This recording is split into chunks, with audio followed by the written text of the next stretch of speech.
mean, I would like the Smarter Kings of Deliria to set some people.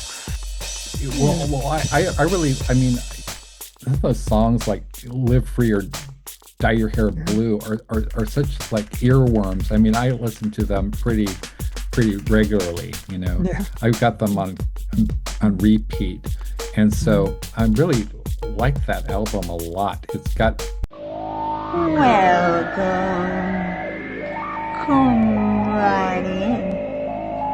You can't afford to miss this. Step right up.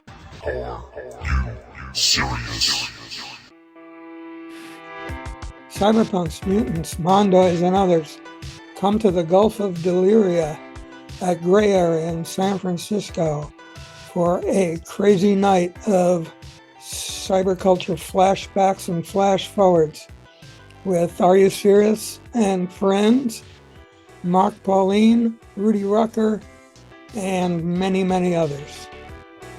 So don't miss it. Be there, June 7th, Gray Area, 7 p.m.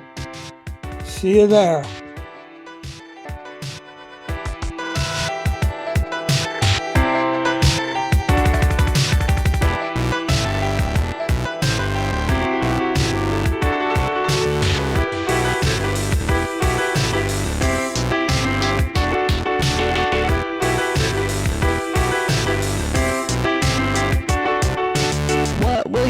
To the new civil war.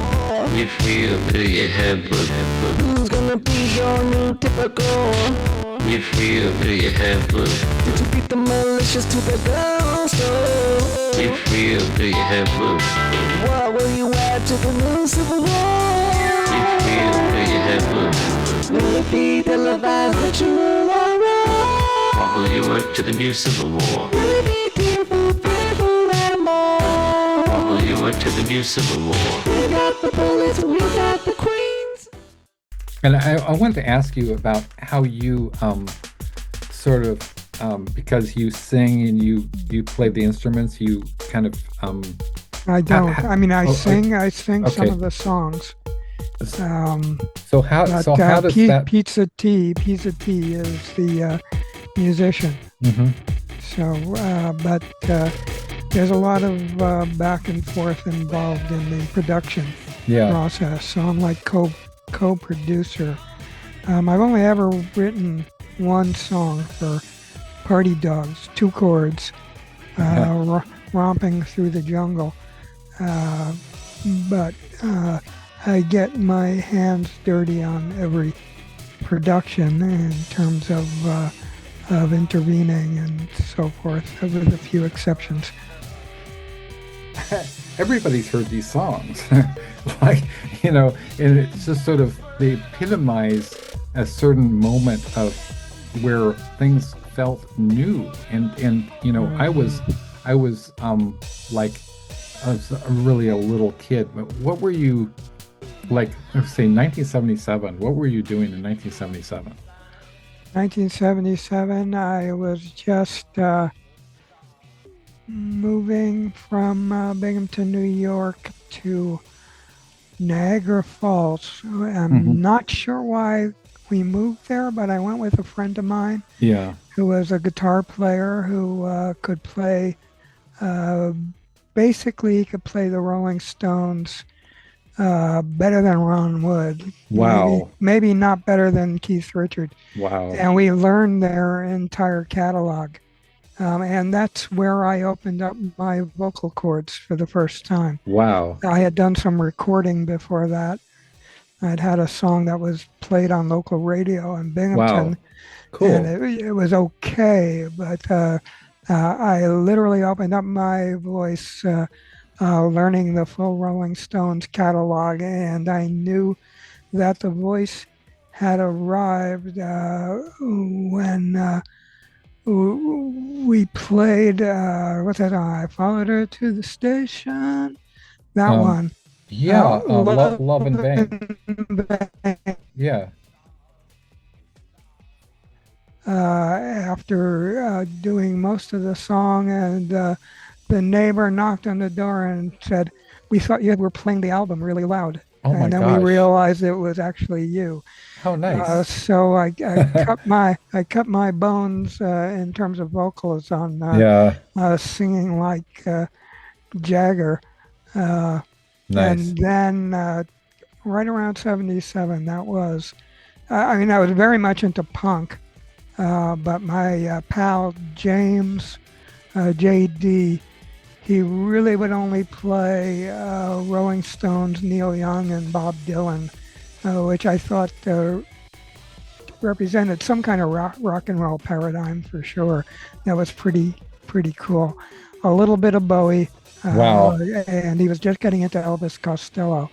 But there was some kind of raw authenticity in that. So that's where I was in '77, very much into. I mean, I was into punk right from the start with the Dolls and the Ramones. Yes.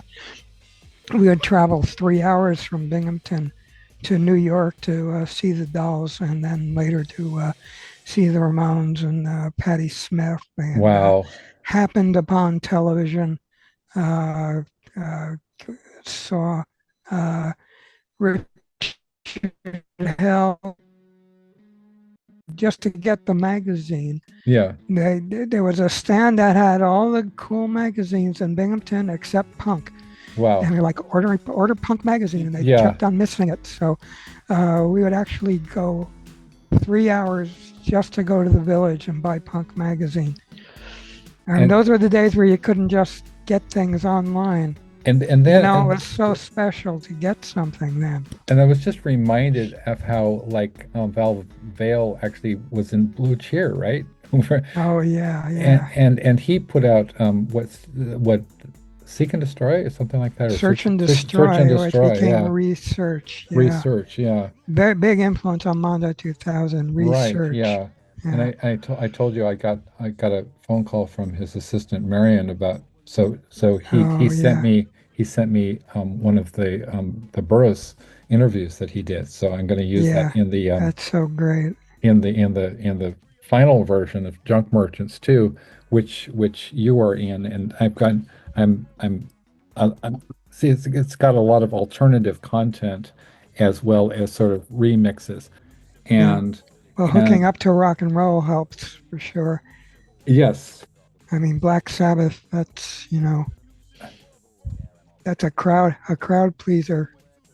yeah, Ronnie Dio enters my life when I was 15 years old and overdosed on belladonna. oh my gosh, That's another story. okay, He was from Binghamton. oh I didn't Uh, know that, yeah, yeah, Ronnie Dio and the Electric Elves. yes, that's right, They were considered our best band. I think they mostly hung out in Syracuse at the time, yeah, but they were playing Binghamton, and me and my friends had heard about belladonna. holy shit, That you could get it in a medicine called Asthmador that was used by asthma patients. They would take a little pinch of it yeah, and smoke it for asthma. holy shit, So we decided to take it, yeah, but I took too much of it, and I died. holy shit, I ended I up in the hate that, hospital. And a few days before. So I never got to see Ronnie Dio and the Electric Elves there. oh my A friend of gosh. mine got to it, but he got confused. He took less belladonna, Uh-huh. but he got confused during the show, and he decided it was the radio, and that the song really sucked. So he went and he started turning the knob, which was a girl's knee, and which could have been worse. Obviously, he got Could have been worse, he got right? he got thrown It could out have of been the done a titty twister. right. He got thrown out of that show. But one of the things that was kind of funny was we were 14-year-old kids Yeah, back then.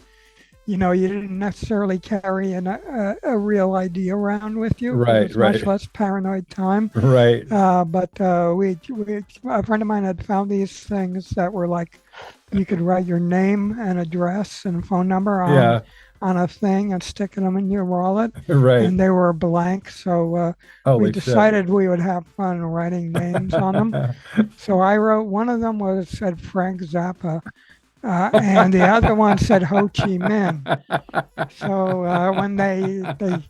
when the police found me and took me to the hospital, they looked at the IDs and they knew I wasn't Ho Chi Minh. So they admitted me to the hospital as Frank Zappa. Yeah. So That's beautiful. So the story intersects with Ronnie Dio and Wow. with Frank Zappa. But anyway, I should log off in a few Okay, minutes. I've got cool. some stuff to do. So what you want to promote is, I think, the this was it the Feel steel the singularity. yeah. Yeah. I love that. Yeah, I love that. I think it has legs. I think Yeah. for the moment, yeah. Yeah. For Prometheus Rioting, which is a play on Wilson's Prometheus Rising. Yeah, But takes it into the horror of the current situation. I mean, that's a beautiful thing, Ken. I mean, because I think it's just like there's a reason we're friends.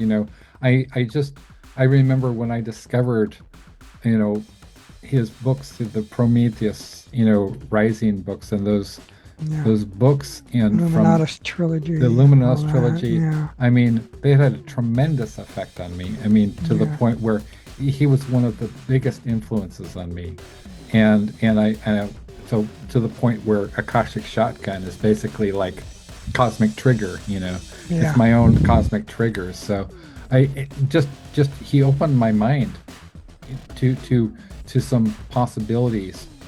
Given us some of his suggestions were pretty stupid, but the premise was genius, and the whole idea of using the kind of the album or the emblem of the meme of the falcon-headed god Horus as a kind of this almost like this alchemical drug,